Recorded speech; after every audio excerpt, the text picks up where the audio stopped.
Bismillahirrahmanirrahim. Assalamualaikum warahmatullahi wabarakatuh. Alhamdulillahirabbil alamin. Wassalatu wassalamu ala asrofil anbiya'i wal mursalin sayyidina wa ala alihi wa sahbihi ajmain amma ba'du. Sahabat, puji syukur kita panjatkan kehadirat Allah Subhanahu wa taala. Kita masuk di hari yang ke-12 insyaallah. Semoga amal ibadah kita diterima oleh Allah Subhanahu wa taala.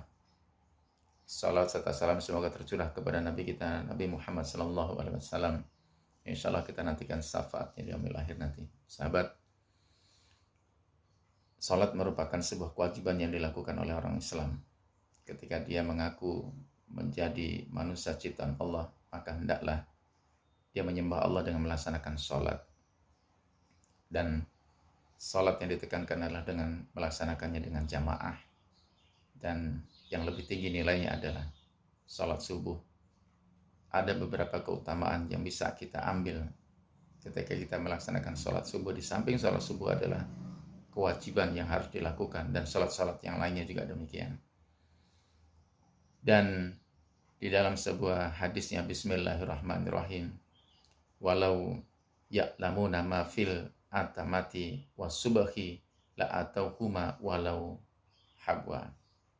Seandainya mereka mengetahui apa yang terkandung dalam salat atamah atau salat isya dan subuh, niscaya mereka akan mendatanginya meskipun dengan merangkak. Hadis riwayat Bukhari dan Ahmad.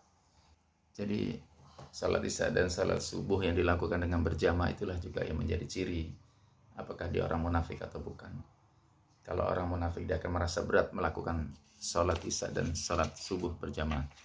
Dalam sebuah hadis yang cukup panjang dari Abu Ishaq, dari bapaknya, aku mendengar Ubay bin Ka'ab berkata, suatu hari Rasulullah Shallallahu Alaihi Wasallam mengerjakan salat subuh. Lantas beliau bersabda, apakah kamu melihat fulan ikut salat berjamaah? Para sahabat menjawab, tidak. Rasulullah Shallallahu Alaihi Wasallam bertanya lagi, apakah si fulan orang lain ikut salat berjamaah? Sahabat menjawab tidak. Beliau Shallallahu Alaihi Wasallam lalu bersabda, dua salat ini sangat berat bagi orang munafik. Andaikan mereka mengetahui pahalanya, mereka pasti mendatanginya walau dengan merangkak. Barisan pertama laksana barisan para malaikat. Seandainya mereka mengetahui keutamaannya, mereka pasti bersegera menuju barisan pertama. Salatnya seseorang bersama orang lain lebih utama baginya daripada salat sendirian. Dan salat seseorang bersama dua orang lebih utama daripada salat bersama satu orang. Kalau mereka bertambah banyak, Allah Azza wa Jalla lebih mencintainya. Hadis riwayat Nasa'i. Kemudian dalam sebuah hadis juga dikatakan keutamaan kita bisa melaksanakan salat isya dan salat subuh berjamaah. Yang pertama, orang yang bisa melaksanakan salat isya dan salat subuh berjamaah akan mendapatkan perlindungan dari Allah Subhanahu wa taala. Bismillahirrahmanirrahim. Man shalla subhi fi jama'ati fahuwa fi dhimmatillah. Barang siapa salat subuh berjamaah, maka dia dalam perlindungan Allah. Hadis riwayat Ibnu Majah dan Tabrani. Kemudian manfaat yang kedua dari salat subuh berjamaah adalah memperoleh nilai pahala yang amat besar, yang digambarkan seperti orang yang salat semalam suntuk.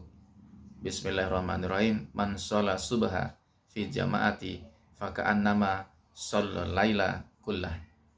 Barang siapa salat subuh berjamaah, maka seolah-olah ia salat semalam suntuk. Hadis riwayat Ahmad, Abu Daud dan Muslim. Kemudian hadis yang lain, man shalla isya'i fi jama'ati kana qiyami nisfa lail wa man shalla isya'i wal fajr fi jama'ati kana qiyami lail. Barang siapa yang mengerjakan salat isya secara berjamaah, itu seperti beribadah setengah malam. Dan barang siapa yang mengerjakan salat isya dan subuh berjamaah, maka ia seperti beribadah semalam. Hadis riwayat Abu Daud. Kemudian manfaat yang ketiga adalah berdasarkan hadis riwayat Ibnu Majah, Ibnu Khuzaimah dan Hakim. Bismillahirrahmanirrahim. Basyaril masaina fi dulamin ila masjidi bin nur at-tama yaumal qiyamah. Berbahagialah orang yang banyak berjalan ke masjid dalam kegelapan, mereka meraih cahaya yang sempurna pada hari kiamat kelak.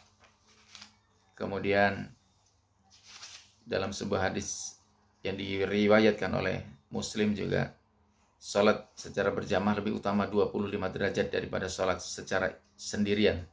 Beliau melanjutkan, dan para malaikat malam dan malaikat siang berkumpul ketika sholat subuh. Abu Hurairah berkata, jika kalian berkenan, maka bacalah dan tunaikanlah bacaan subuh. Sesungguhnya bacaan sholat subuh disaksikan oleh para malaikat. Demikian, mudah-mudahan kita termotivasi untuk bisa melaksanakan secara berjamaah. Terima kasih. Assalamualaikum warahmatullahi wabarakatuh.